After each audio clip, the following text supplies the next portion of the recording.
Bom dia, oitavo ano. Boa tarde para quem está assistindo à tarde. Tudo bem?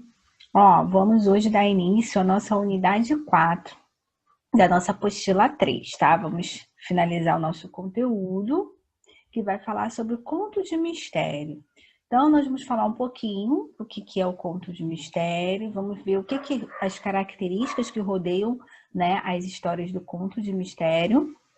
E vamos exercitar lendo um texto que está lá na nossa apostila, tá bom? Fazendo uns exercíciozinhos para a gente poder verificar, né, como realmente funciona o conto de mistério, tá bom? Então, peguem aí. Eu vou tirar um pouquinho a minha câmera aqui para não ficar na frente daqui do slide, senão eu não consigo ler algumas palavras. Isso aí também eu tirei da apostila de vocês. Então, quem quiser acompanhar na apostila, dá um pausa aí no vídeo e pegue a apostila na página 104, tá bom? Então, ali na página 104, fala um pouquinho da introdução do que seria o conto de mistério. Então, vamos acompanhar ali a leitura. Um conto de mistério é um texto narrativo fictício marcado por ações, ambiente e tempo que cria uma atmosfera de suspense e mistério. Ele tem como objetivo envolver o leitor na trama, a fim de levá-lo a um estado gradativo de tensão e de despertar-lhe o desejo de conhecer o fim da história. É interessante, pessoal, a gente ver isso aí, porque o que acontece nesse conto de mistério, né?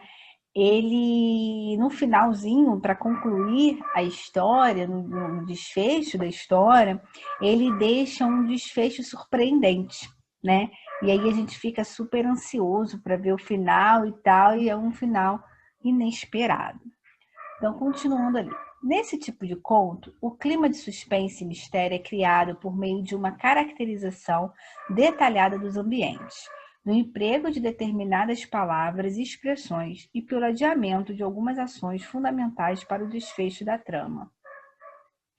Geralmente apresenta desfechos que fogem à expectativa do leitor. Então, foi o que eu falei para vocês, né? O final da história é um final que, quando a gente está lendo o texto, quando a gente chega no final, não é aquele final que exatamente como a gente esperava.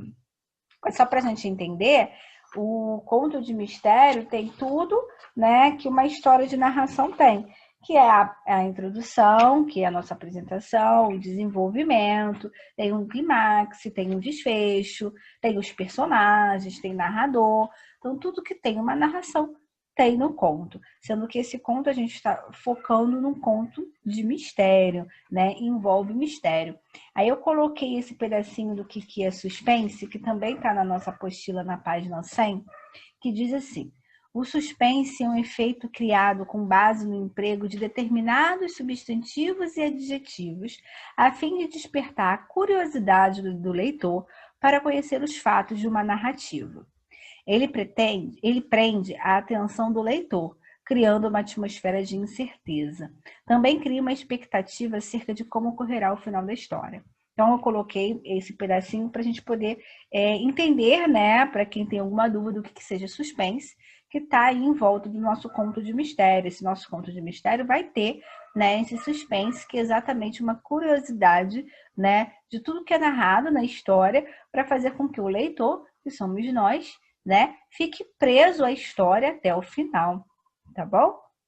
Então, falando mais um pouquinho, diz assim: o mistério é um gênero que prende a atenção do leitor para a curiosidade do desfecho, pois não é uma situação clara. Isso eu queria chamar a atenção para vocês, né, que isso é uma característica muito importante do nosso conto de mistério, tá bom?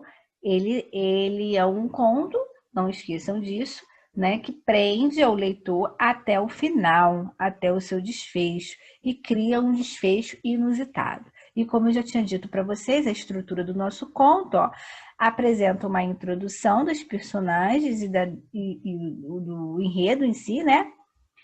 O desenvolvimento, que é onde vai ter os nossos fatos, os nossos conflitos, o clímax, e também, né, que eu não coloquei aqui, mas a gente já sabe que vai ter um desfecho inusitado, tá bom?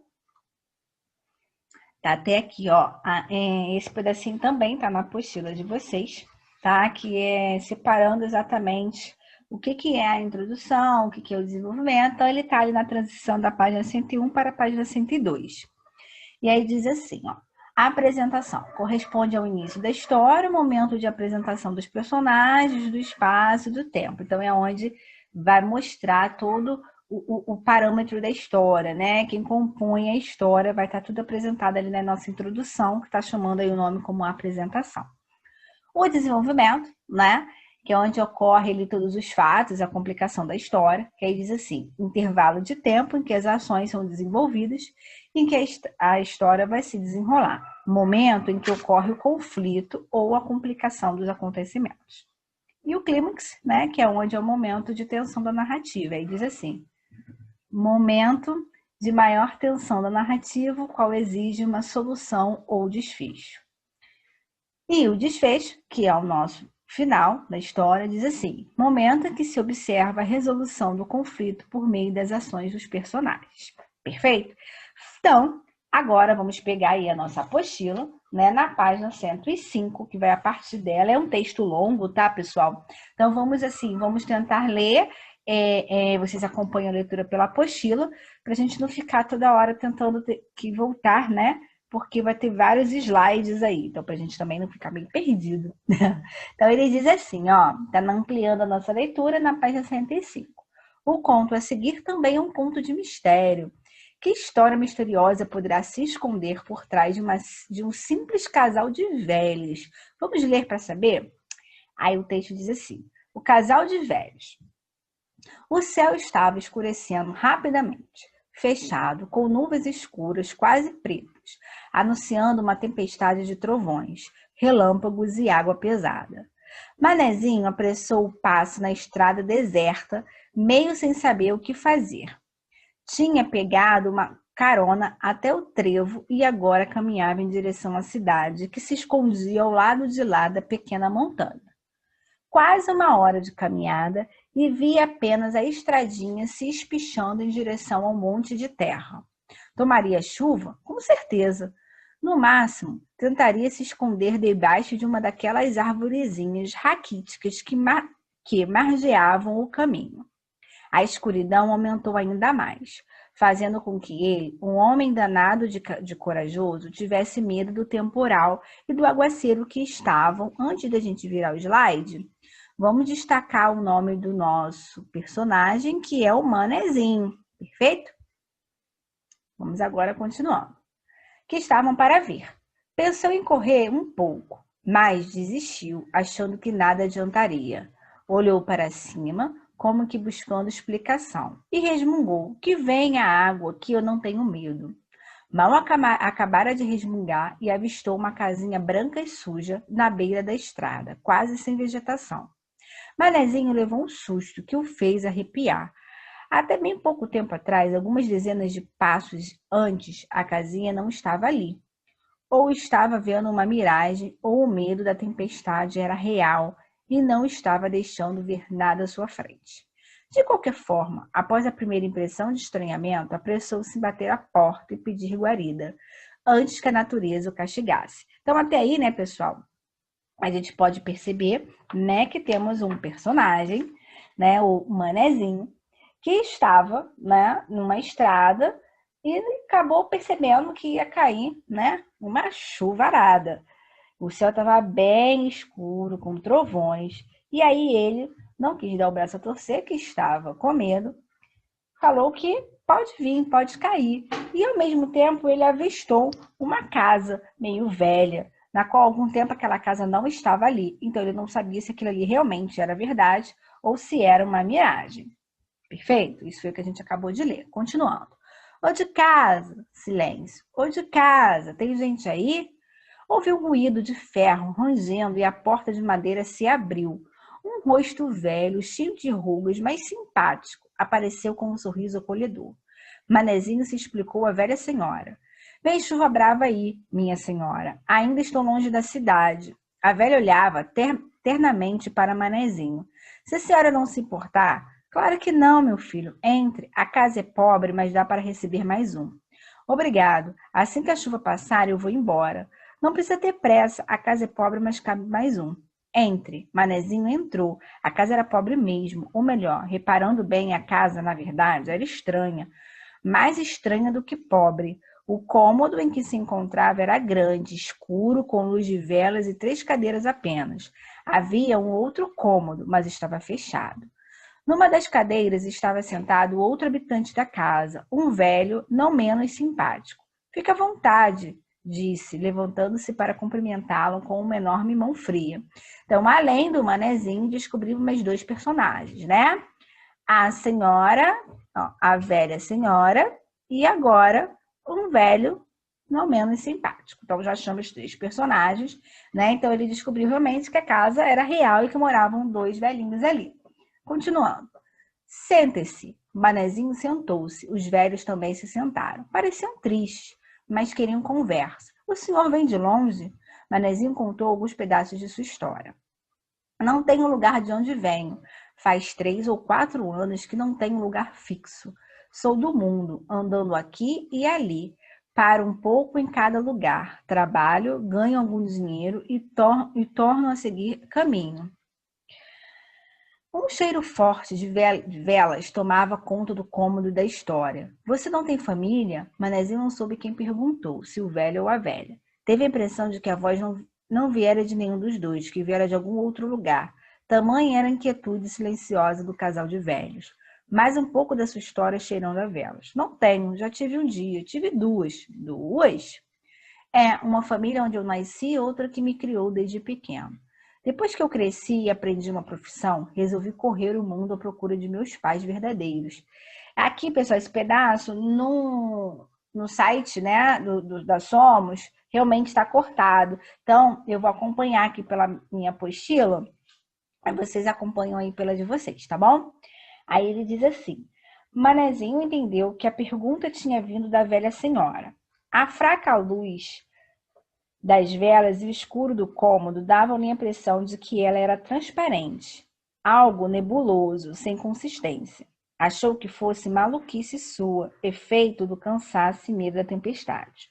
Olhou mais fixamente para ela e respondeu: Não, acho que nem vou encontrar, mas gostaria muito de encontrá-los e dizer-lhes que gosto muito deles, mesmo tendo sido criado por outras pessoas. Eu tenho uma fotografia deles me carregando no colo. Está muito gasta e estragada, mas é a única pista que tenho para procurá-los. Quem sabe um dia.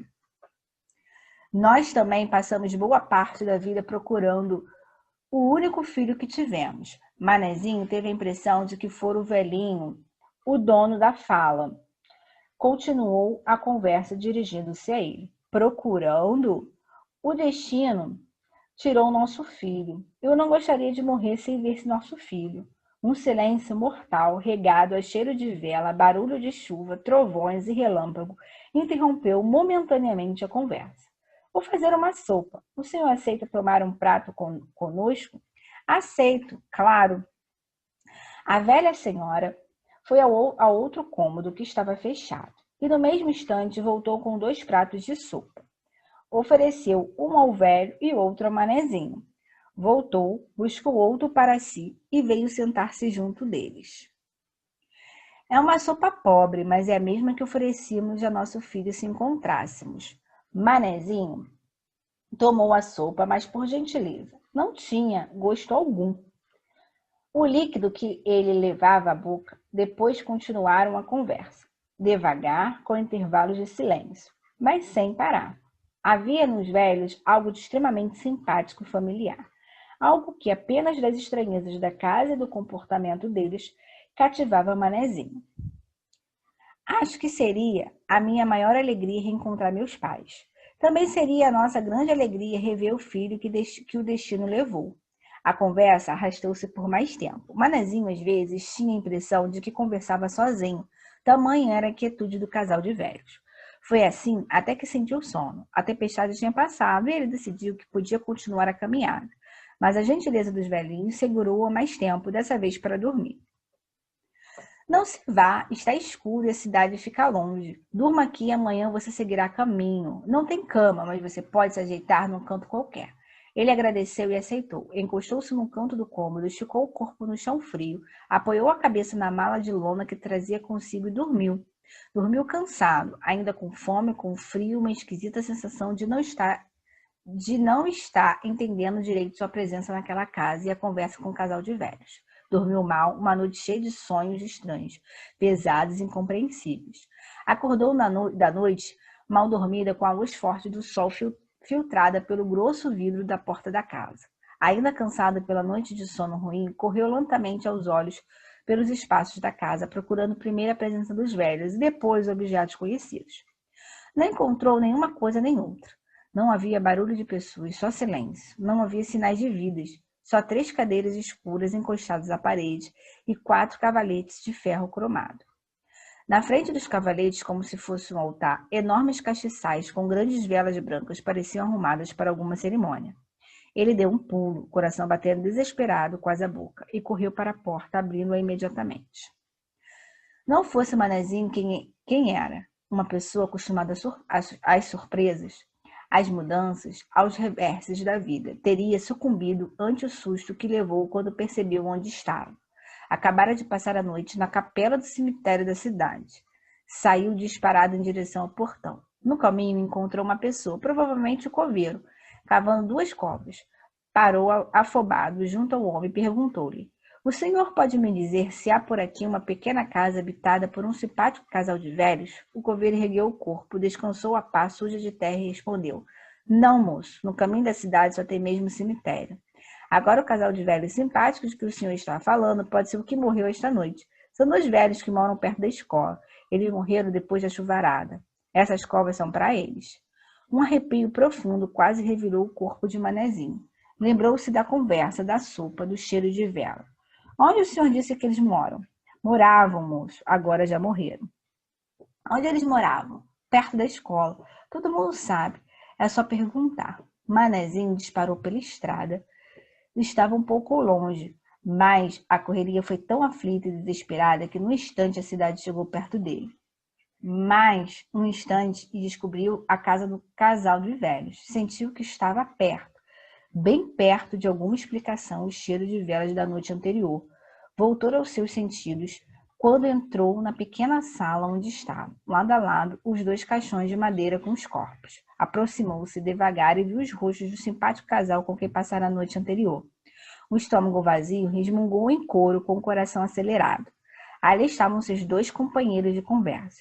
Mas faltava alguma coisa ainda. Faltava uma explicação. Por que ele? Por que eles? Por mais que procurasse entender o episódio da noite passada no cemitério, não conseguia encontrar explicações. Ficou muito tempo de pé, parado em frente aos corpos, em meia curiosidade das pessoas que ali estavam. Alguém lembrou-se de convidá-lo a sentar-se. Manezinho agradeceu e sentou-se. Os olhos começaram a correr à parede mecanicamente, procurando aqui e ali os detalhes que estavam escapando de sua compreensão. E foi assim. Nessa procura, recolhendo pedaços de lembranças que reparou em uma moldura desbotada presa à parede.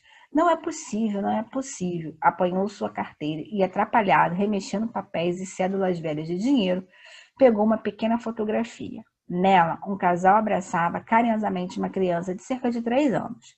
Era a foto dele com seus pais verdadeiros. Primeira e única foto, relíquia guardada por anos e anos. Manezinho levantou-se, trêmulo, e se aproximou da foto maior da parede. Ergueu a sua e comparou. Eram rigorosamente a mesma foto. A cidade toda ouviu o grito de Manezinho. E, galera, boa, né, a história? Viu como é uma ideia de mistério mesmo? Nada é o que deveria ser ali na história do Manezinho desde o início, né? Então vamos ali, vamos fazer a questão número 1, que diz assim: vimos que no parágrafo inicial, um conto são apresentados os personagens, o espaço e o tempo que os fatos ocorreram. Identifique esses elementos no conto lido. Então, nós vamos fazer o quê, né? Os personagens que a gente separou, quem são os personagens? O Manezinho, né? A velha simpática e o velho. Perfeito? Esses são os personagens. A professora tem o coveiro também. Sim, mas o coveiro não aparece lá no início do texto. E aqui ele pede no parágrafo inicial, né?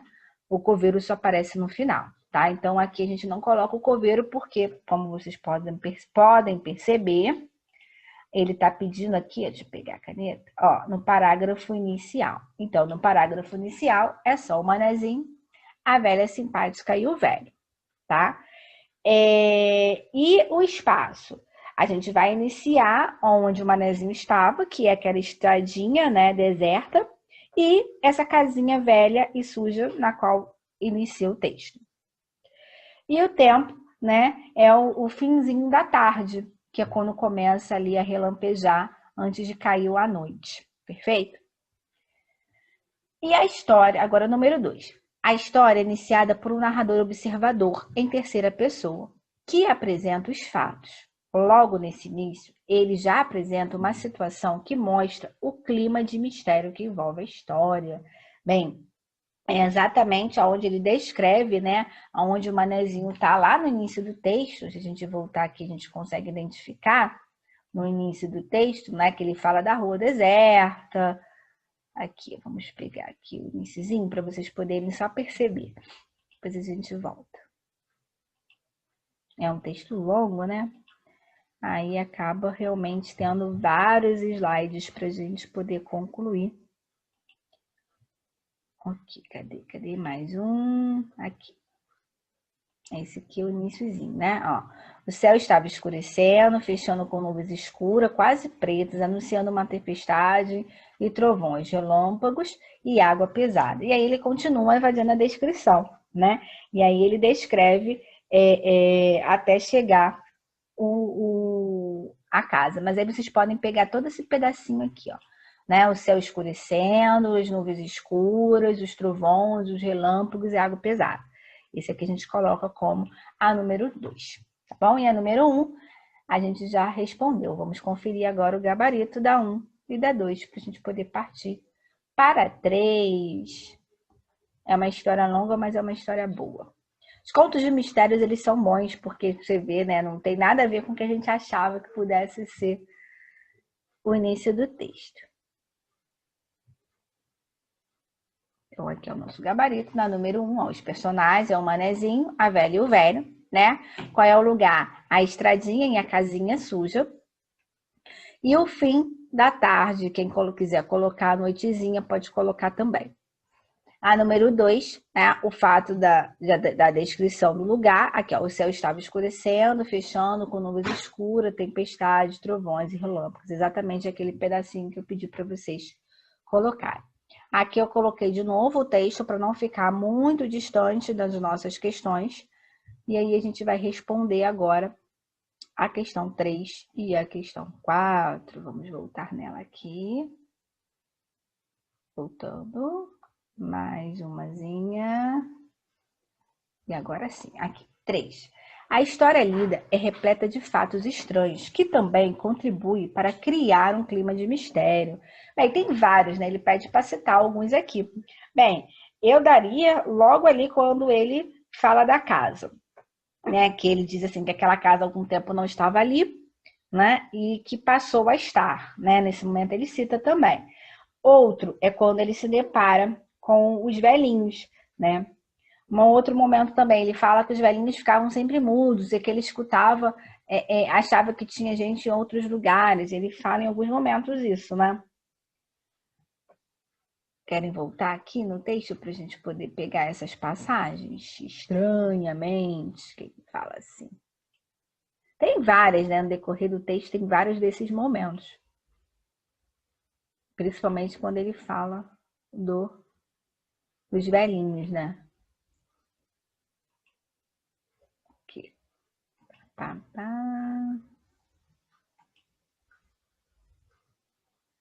Aqui, cadê? Ó, aqui ele fala, ó, mal acabara de resmungar, avistou uma casinha branca e suja, na estrada quase sem vegetação. Manezinho levou um susto que o fez arrepiar. Até bem pouco tempo atrás, algumas dezenas de passos antes, a casinha não estava ali. Bem, isso aqui você pode colocar como uma, né?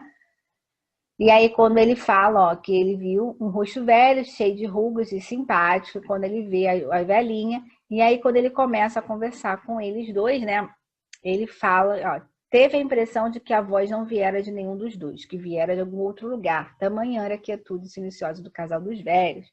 Isso aqui poderia ser uma, né? E tem várias, tem outras aqui que ele fala também.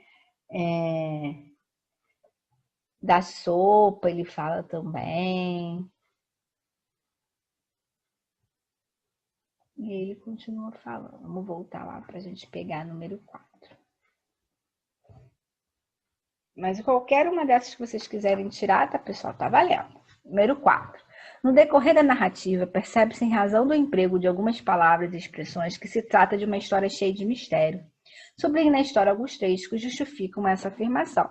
Então, aí o ideal seria a gente voltar também no texto e pegar as partes na qual ele fala, né?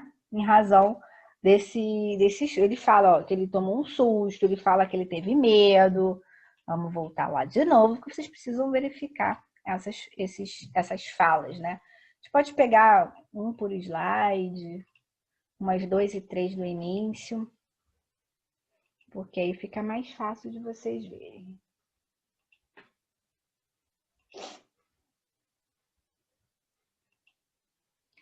Texto grande é assim, pessoal, não tem jeito. Vamos ver se tem algum aqui. Falta mais uma, né? Vamos pegar mais uma e a gente vai... Vamos ver se tem aqui. Acho que aqui não tem o de susto, não. Aqui nós vamos. Aqui, ó, levou um susto, ó. Aqui tem um, né? Que o fez arrepiar. Ó, aqui já tem um. A outra aqui, ó. O medo da tempestade era real. Aqui tem outro. Vamos ver outro aqui.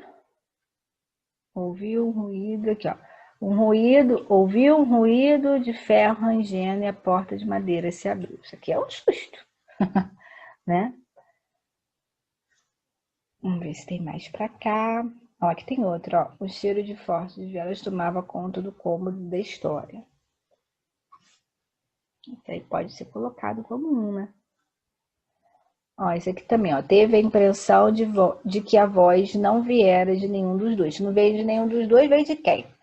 Perceberam que tem várias, ao longo do texto tem outros. Qualquer um também que vocês possam tirar, tá valendo. Se tiver essa sensação, né, de susto, de medo, qualquer um dessas vai estar valendo. Aqui nosso gabarito, ó, que tem algumas sugestões de respostas, que ele fala dos fatos estranhos, ó. O fato de Manise não conseguir identificar de qual dos velhinhos vinha alguma das falas. A mulher dizia que ia fazer uma sopa e no mesmo instante já voltar com um prato na mão e nas demais outras, né? E aqui eu tirei os trechos, ó, o susto, o medo, o ruído, o pedaço da casa, esse aqui eu não tinha tirado, mas também tá valendo, ó, a mão fria, e entre outros. Vamos agora à quinta. Nos contos em geral, há um momento de maior intensidade e tensão que consiste no clímax da história. Indique em qual momento ele ocorre nesse conto. Qual que vocês acham no maior momento de tensão no decorrer dessa história? Aonde que foi? O que vocês acham? Foi ali no momento que ele desperta, né? Na hora que o manezinho acorda, que ele passa aquela noite lá mal dormida a beça, né? E ele acorda e quando ele vê, né? Ele tá no cemitério. E aí esse é o momento de ápice da história, tá? 6.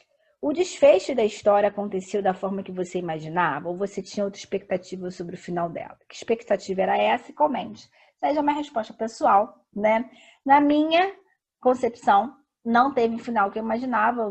Eu até imaginei que aqueles velhinhos tivessem alguma coisa a ver quando eles começaram a falar, né? Que também tiveram o filho sumido e tal. Eu até imaginei que poderia ter sido ele. Mas não, né, fosse desse jeito, que aquela casa realmente não existia, que aquilo tudo imaginação dele. Então, vamos continuando aqui.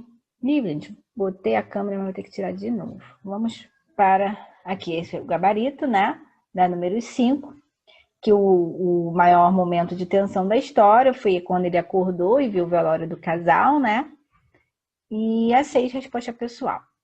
A 7 diz assim: como vimos, um conto de mistério apresenta recursos que ajudam a criar uma atmosfera de suspense, prendendo a atenção do leitor para que ele queira saber o desfecho da história. Um recurso muito empregado é a descrição dos ambientes.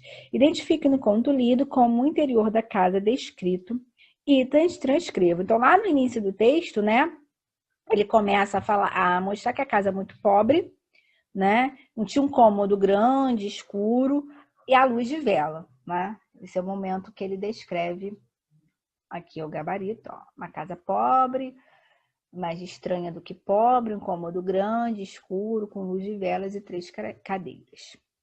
E na 8, ele diz assim, releia os trechos a seguir.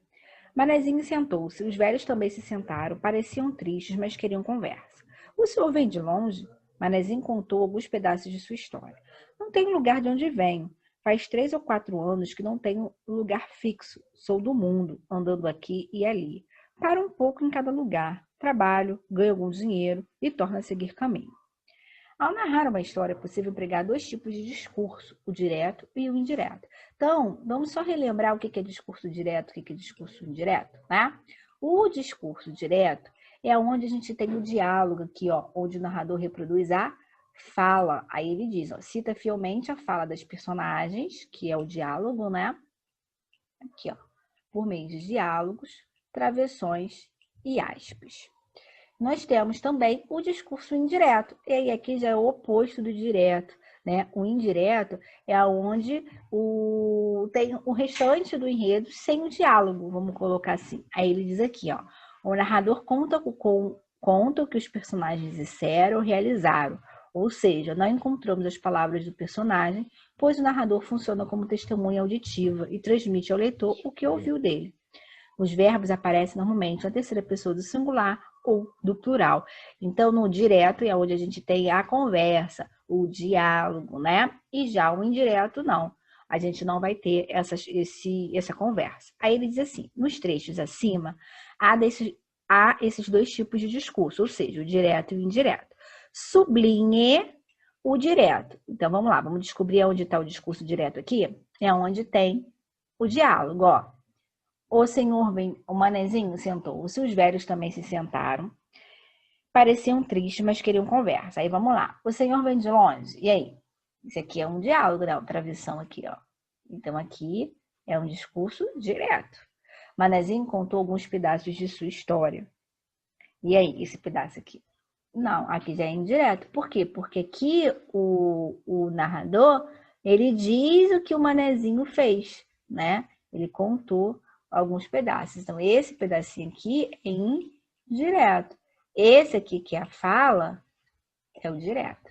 E aqui não tenho nenhum lugar de onde venho. Faz 3 ou 4 anos que não tenho nenhum lugar fixo. Sou do mundo, andando aqui e ali. Paro um pouco em cada lugar. Trabalho, ganho algum dinheiro e torno a seguir caminho. E aí, aqui também é diálogo. Então, aqui também ele é direto. Então, vai daqui até o final. Eita, que é isso que a professora... Ai, ainda voltei errado. Que a professora tá fazendo? Quero apagar. Vamos apagar. Então, aqui, esse pedaço todo que eu estou tentando marcar sem borrar, também é direto, pois é um diálogo, né? Então, aonde tem diálogo, travessão, discurso direto. E aonde não tem, que é onde o narrador, ele vai expor tudo, né? É indireto. Então, eu vou sublinhar o direto e vou envolver os indiretos. Então, o indireto eu vou contornar, que é envolver. Então, só esse aqui é que é indireto, tá bom? Esse é direto e esse também é direto, perfeito? Aqui está o nosso gabarito do direto e indireto. E eu vou deixar aqui para vocês essas páginas de exercícios, que é da 95 a 104, que também é um conto de mistério, vocês vão fazer, e eu volto para mais uma correção, tá? Beijos, fiquem com Deus e até a próxima aula. A nossa próxima aula, eu vou fazer o vídeo de correção das aulas, dos exercícios que estão aí na plataforma, tá bom? E aí, enquanto isso, vocês façam essa que eu volto semana que vem, efetuando a correção da apostila também, tá? Beijos, fiquem com Deus e até a próxima.